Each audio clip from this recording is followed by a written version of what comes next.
right now, Google Ads is the #1 platform for profitable and predictable scaling. And today, I'm going to walk you through the exact structure you need to win in 2026. I didn't learn this overnight. It took 7 years, hundreds of accounts, and more than $100 million in tracked spend, including painful mistakes and massive breakthroughs. But now you can learn it the easy way. I'm Shri Kanase from Euro Marketing. Our team has helped over 500 brands scale using Google Ads and nothing else. These are some of the results we have produced. As you can see, I've worked with brands in almost every single niche you can think of. And now it is time for you to scale with Google. The main reason why we've been able to achieve results like these, why we've been able to scale to such massive numbers, is purely because of the TPS framework, which I 9 times out of 10 implement across all of the brands we work with. And I made this little Miro board to go over the TPS framework, what it does, so on and so forth, exactly how it works. But essentially what this framework is designed to do, what the system does,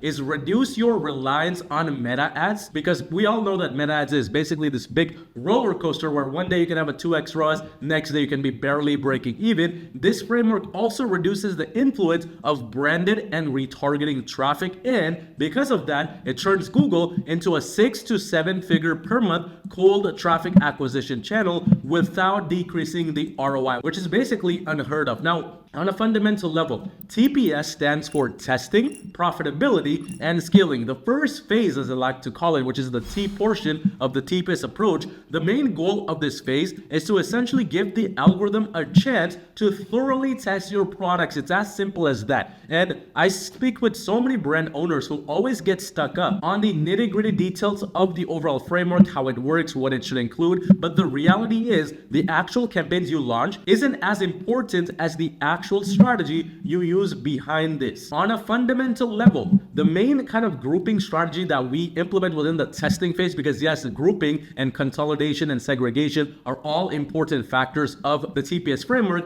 It's all based on similarities of the products. That's essentially the fundamental of what makes TPS work. And not only is the main goal and the main strategy we use here to allocate our budgets properly across all of our potential products, but it's also designed to essentially identify clear winners and clear losers within this entire phase. This phase has no time limit. For some brands, it could be up to 3 days, 7 days. For others, it's a never-ending process. That's one thing you want to understand. But the main goal is to make the algorithm's life easier so you don't end up having a bunch of products which remain untested. So the easiest and the best way to go about this is to segment out products based on certain individual collections. We like to ensure that the products within these collections have some sort of similarity within them. So for instance, if you're selling baby cribs, we don't want to be consolidating products into an individual campaign approach where one baby crib is $5,000 and the other one is $50. Why? Because although on a fundamental level, we are targeting baby cribs, the problem is we're targeting 2 different audience segments. One audience segment is a higher income audience segment who can afford that $5,000 baby crib. On the other hand, the $50 baby crib might be best suitable for an everyday individual who might not be earning the most money. And within this whole collection, we identified 2 separate markets. This is just an example, but this could even go beyond into multiple different markets, tens and tens of markets. But the main approach should be on a fundamental level, getting the ball rolling, getting that momentum coming in through some very strategic, simple segregation. This could also be done via segmentation based on KPIs or previous data from other traffic sources. Let's say you have a bunch of meta ads data or TikTok ads data. You can now use that and determine which products are already winning products and which products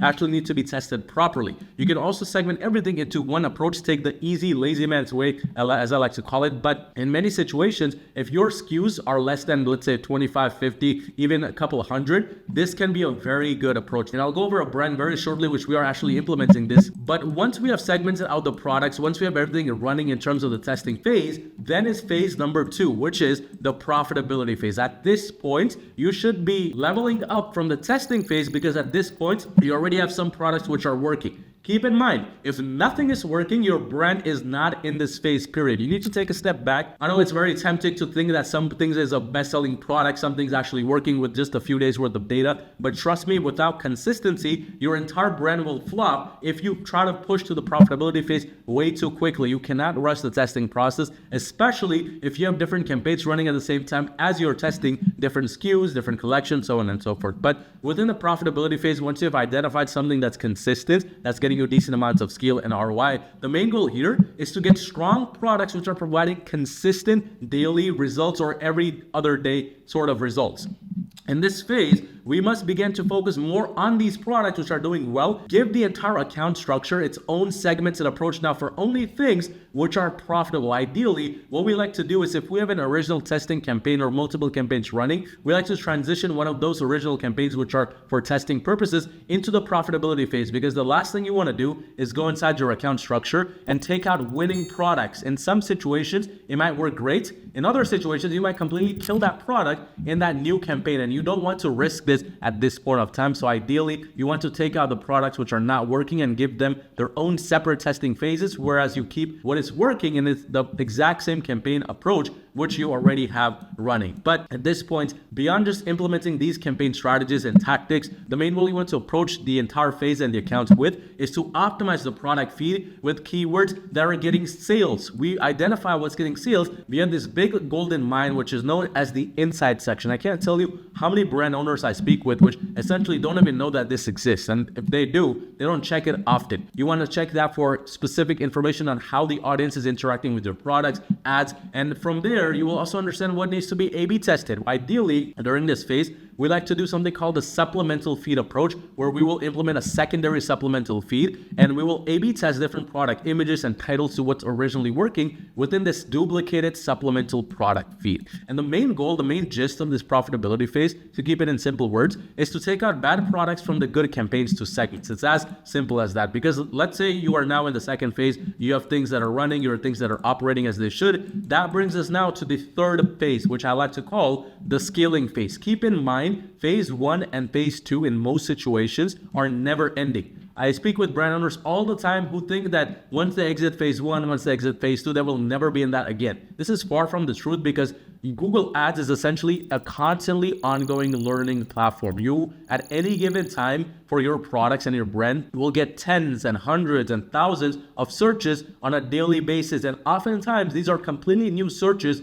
because the algorithm is getting stronger off of the foundation which you have hopefully built at this point. But phase 3 is scaling. This is where you go from just testing stuff to now increasing the budgets to what's working and to truly start scaling. Basically, at this point, you want to implement whatever is working at a greater scale. This could mean aggressively increasing the bids and budgets, or optimizing the titles, images, and other ad-related factors to match what the results say. Numbers don't lie. I speak with so many brand owners who make any sort of these decisions on their feelings, on their emotions. They think a product is good. They believe this landing page is great. They make these decisions off of these numbers, but the reality is you want to look at real data to actually scale. And in general, this is a brand which we actually have been working with for the past 30 to 40 days at this point. At this point, we have been able to drastically change the results for it, because this brand was in the same dilemma as most brands are in any given time. If we change this to all, essentially, what we can see is in the last 30 days, this brand was dealing with a lot of conversion tracking issues during this time. This was getting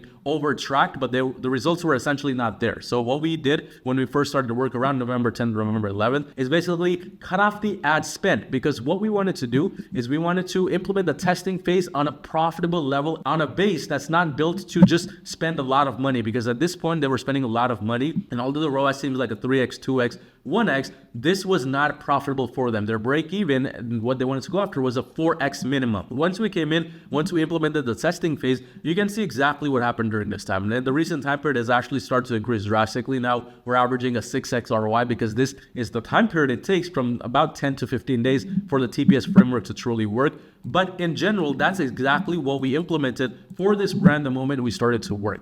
We essentially launched a testing campaign, which was a feed-only testing campaign with all of our products. And this was with the lower budget, which now we have increased drastically because the results are so good. Because this brand does not have a lot of general SKUs and different collections, what we wanted to do was we wanted to implement a 2 testing campaign approach, where this first one would be select few products with horizontal scale, meaning what we did is we added a bunch of different asset groups in here, because this brand was too much reliant on the product. And because it's a liquor brand, there were a lot lot of kind of policy violations that we're facing with the products and whatnot. And just focusing on the product side of things was not allowing them to truly scale. So what we did for the T portion, we implemented an assets only approach with a very select few products. With Performance Max came in, of course, with smart bidding. And then we implemented a feed only approach.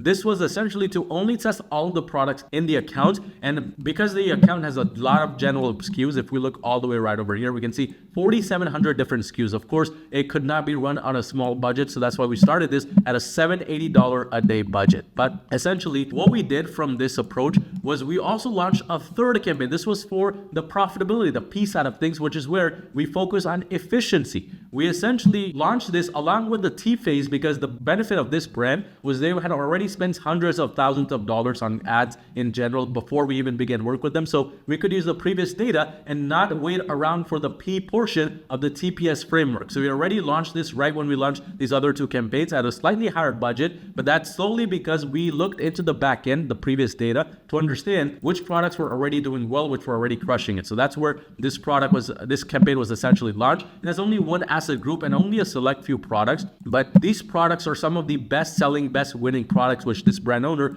wanted to sell. And all we're doing now is essentially whatever is working from the other campaign strategies, we're moving to the profitability phase simply by looking at the general SKUs. So for example, if we could scroll all the way to the right, what we're trying to understand is within this time period, for instance, which products are actually doing well versus which aren't. You might see some of these products have spent a lot of money, but the thing is, because the product prices are so high in this situation, we're essentially only looking at the specific products which are getting us decent results and which are actually scaling. So anything that is very profitable above a 4x ROI, we are keeping in the original testing phase, and whatever is not getting tested properly, now we are transitioning to this feed only approach right over here, the second campaign. So anything that's not getting tested properly from both of these campaigns, we're putting into this feed only approach, and we're only letting the products which are actually winning and actually doing well continue to run in their original campaigns. And what we are doing is now we're changing the profitability campaigns like this one, for example, and even this one into the scaling campaigns. What you want to understand is the profitability and scale phase.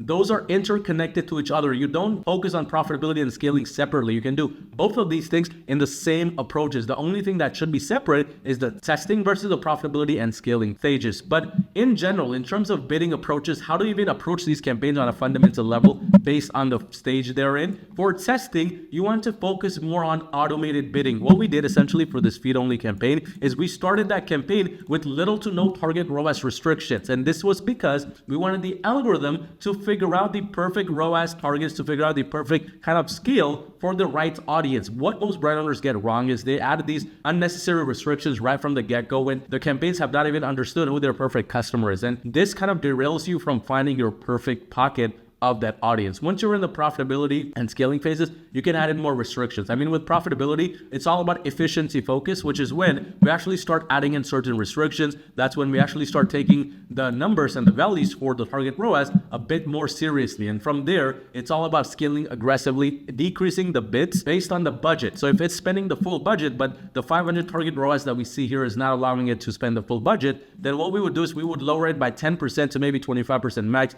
every 7 days or so.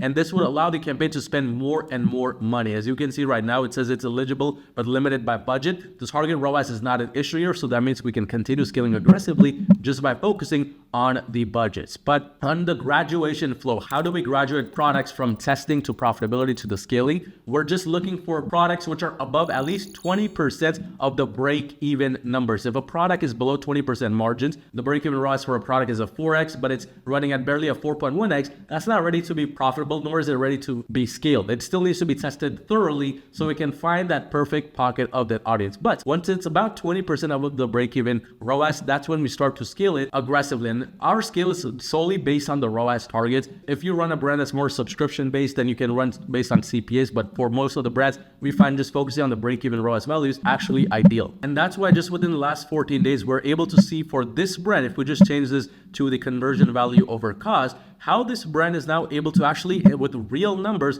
go to almost a 19x ROI on some days. Of course, the spend is going to vary drastically, but we went from about $60, $100 in spend just a few days ago to now $300, $400, now $600 at a 10.92x ROI. So once the framework is in place, you can scale it very quickly and very aggressively. That's one of the sole reasons why we're able to scale automotive brands like this one at a 9.5x ROI, $23,000 in spend in the last 30 days, or even furniture brands like this one right here spend almost 3,000 pounds in just the last 40 days. If we change this to the last 30, 7,000 pounds at a 10x ROI, or even fashion brands like this one right here, a Shark Tank fashion brand now able to scale up to $2.6 million per month in revenue at an 8.4x ROI. But now, here's the thing. There's a few mistakes you want to avoid when implementing a TPS framework like this, mostly with the structure. You don't want to necessarily mix unproven products with winners, because what will happen is now, if a product is unproven for whatever reason, it's going to dilute the spend that is going towards your winning products. And if it's a product with a lot of heavy search volume, it can actually kill off your best-selling product. So you want to be very careful with what you group as the best sellers. And at the same time, you want to be cautious of having too much segregation of your campaigns. This is another pitfall with brands where they have just too much going on, and because of that, they have too many tiny campaigns, and with the budget, this becomes a problem because now it's spread too thin. At the same time, you don't want to over segment by products or keywords. You want to only segment based on what's necessary, and only enough so that your best sellers get the budget that they deserve, while the products that need to be tested also get tested following the 80-20 rule, where 80% of your budget goes towards what's working and 20% goes towards what needs to be tested. But keep in mind, you don't want to also go too heavy with the bidding strategies, because if you try to play around too much, it might actually be detrimental for you and your brand, especially if you don't know whether a product or a campaign is ready to be scaled, and whether you don't know if a product is still in the testing phase. So that's why you want to keep things very simple in the general starts, but at the same time, you don't want to go too aggressive with changing the budgets when unnecessary, especially if the results are just not there to back it up yet. And at the same time, I see so many brand owners, they think that because the campaign is not spending the full budget, they need to every 3 days go in and change bidding strategies. This is a very detrimental to the campaign, because it can destroy the campaign and the learning phase, which with Google, unlike Meta or TikTok, can be quite big. And at the same time, you don't want to have messy campaign naming that hides the insights. You want to keep the campaign names very straightforward, very general, so that you know if it's segregation based on collections, if you know there's a specific margin-based segmentation going on, or whatever the case may be. And at the same time, when it comes to actual product segregation, the main mistakes I see when it comes to signals and data is brand owners combine widely different products together. You don't want to put a baby crib with a baby diaper together, because although it's for the same kind of person essentially purchasing that product, which is a parent, at the end of the day, those are two completely different markets. And you want to give Google enough consolidation where it's able to not only go after the right pocket of the audience, but also able to spend your budget properly. You want to refrain from feeding Google conflicting signals. You want to have this clear graduation criteria between the TPS framework,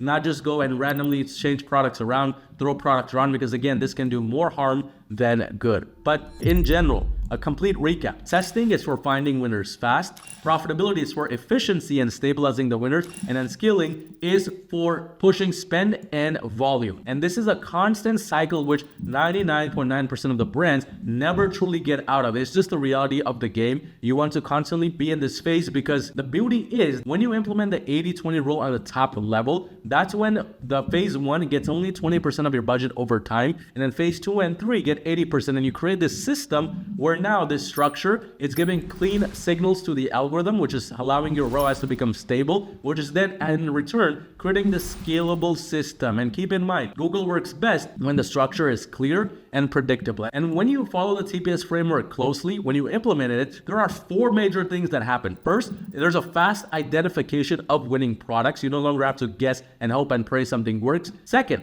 there's predictable performance across the account. This means you don't have to chase the roller coaster ride of Meta ads or TikTok ads constantly, because things are a lot more stable. And at third, you get to scale without the ROAS drop-offs, which directly leads into the reduction of wasted spend and more efficiency and volume. That's the TPS structure we use to scale every winning Google Ads account. If your brand is doing over $50,000 a month and you want to scale faster and more profitably, head on over to yourrealmarketing.com or scan the QR code on your screen. Let's take a look at your brand and see how far Google can push your growth. If you have questions, drop them below. I'm replying to all of the comments. See you next time.